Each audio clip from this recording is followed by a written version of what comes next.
Hi guys, welcome to this session on Google Sheets.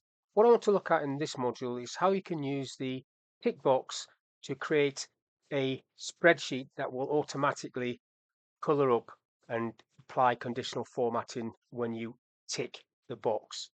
So on the screen, I've got two examples of what I'm trying to achieve. So if I tick these three options for these three phases, that's going to say complete. If I don't tick all three, it won't say complete. Now this one, if I tick the box, it puts a line through task to task complete, puts strike through it.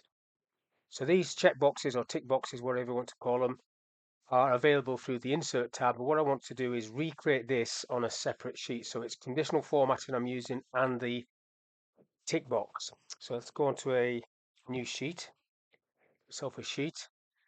Now I'm just going to get in the middle here and just do the three phases. So phase one, and then just pull that across phase three, and then status at the end. Mark the other one, and I'll just do a few people. So we'll do Bill, Ben, Bob, Anne, and Steve. Now I want to insert a tick box, so down the bottom there, tick box. I can then pull that down for each of those and then pull it across like so. Now when you use these tick boxes, you can use them just like this to tick things on or off.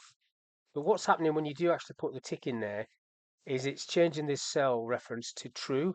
So without a tick it says false, with a tick it says true. And the way to see that is if you just right click and go, if you're going to insert a link, it'll just come up with true because that's what it's saying there. Now look, it's changed that box with the tick to true. If I just click off that for a second and do it on this one that hasn't got the tick, right click, insert link, you can see it saying false there. So that is what's happening behind the scenes, true and false. So what I want this to say is complete or not complete, or pending, should I say. So I'm going to use an if and there. So it's equals if, open the bracket, and open the bracket. So when you use an and, all three things have to be true for it to do the true part of an if. So I'm going to say if D2 is equal to true, and because it's a logical thing, I don't need to put it into quotes, comma, and E2 is equal to true, comma, and F2 is equal to true. If all three of those are correct, close the bracket for the and, comma for the if, value if true. So that's going to be complete, and you have to put that in quotes like that, complete, comma, and then I'll just put pending as the other one, pending, in quotes, close bracket, press enter, get an error message, do a typo, oops, two close brackets, press enter on that, and we get pending. I'll pull that down. They all should be pending because none of them are complete. Remember, they all have to be complete like that, and then it flicks over. So now what I want to do is have that coloring up, green for complete, red for pending. So over onto conditional format rules, click on that. So it's got the range selected already. So I want it to say text contains, and then you've got the word there, complete. It's got it already on green, so that's okay. I'll leave it like that, and then you do another one,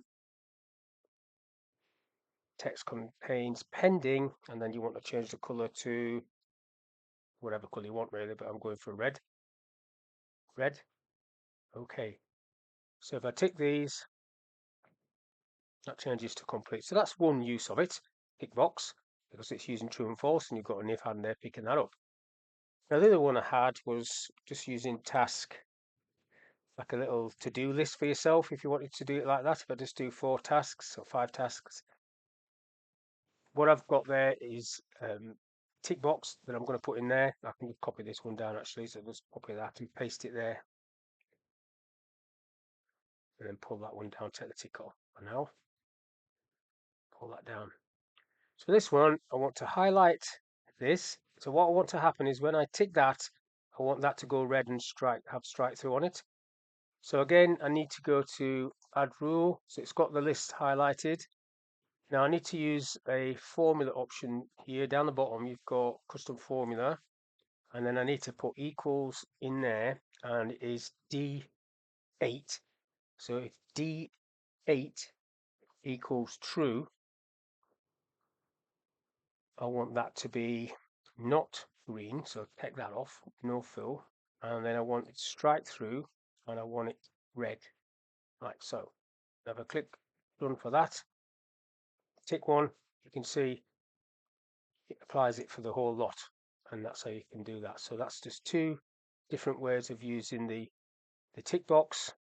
This one to give you a status, this one to do a little mini task list, or you can just use it for yes, no for people and things like that. There's lots of different uses of it. But that's all I want to talk about in this little video. Hopefully that's of use. Thank you for your time. Don't forget to subscribe, and I'll catch you on the next one.